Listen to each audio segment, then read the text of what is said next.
வணக்கம். ஆகாஷ்வாணி புதுச்சேரி செய்திச் சுருக்கம் வாசிப்பவர் வான்மதி. பிரதமர் திரு நரேந்திர மோடி இன்று காலை 10 மணி அளவில் புதுடெல்லியில் நடைபெறும் நிகழ்ச்சியில் வேளாண் துறையில் 35,000 கோடி ரூபாய்க்கும் அதிகமான 2 முக்கிய திட்டங்களை தொடக்கி வைக்கிறார். மேலும் 24,000 கோடி ரூபாய் செலவில் பிரதமரின் தனதானிய யோஜனா திட்டத்தையும் பயறு வகை சுயசார்பு இயக்கத்தையும் தொடக்கி வைக்கிறார். மேலும் காரைக்கால் தேசிய தொழில்நுட்ப கழகத்தில் நடைபெறும் பிரதான் மந்திரி மத்ஸ்ய சம்பதா யோஜனா திட்டத்தின் கீழ் காரைக்கால் ஸ்மார்ட் மற்றும் ஒருங்கிணைந்த மீன்பிடி துறைமுக அடிக்கல் நாட்டு விழாவில் பிரதமர் திரு நரேந்திர மோடி காணொலி வாயிலாக கலந்து கொண்டு திட்டத்தினை தொடக்கி வைக்கிறார்.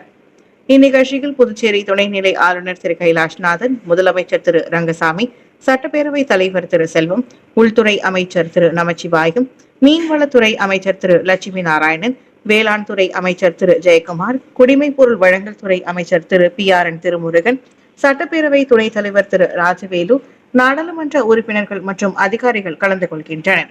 மத்திய உள்துறை அமைச்சர் திரு அமித்ஷா இன்று சுதந்திர போராட்ட வீரர் லோக்நாயக் ஜெயபிரகாஷ் நாராயணனின் பிறந்த நாளை முன்னிட்டு அவருக்கு அஞ்சலி செலுத்தினார்.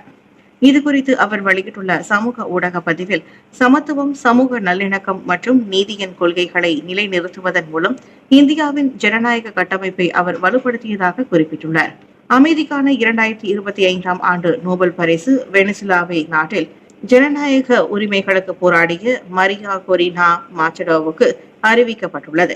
வளிமண்டல கீழடுக்கு சுழற்சிகள் காரணமாக இன்று முதல் வரும் 16ஆம் தேதி வரை தமிழகத்தின் அநேக இடங்களிலும் புதுச்சேரி காரைக்கால் பகுதிகளிலும் லேசானது முதல் மிதமான மழை பெய்யக்கூடும் என சென்னை வானிலை ஆய்வு மையம் தெரிவித்துள்ளது. இத்துடன் இந்த செய்திச் சுருக்கம் நிறைவு பெறுகிறது.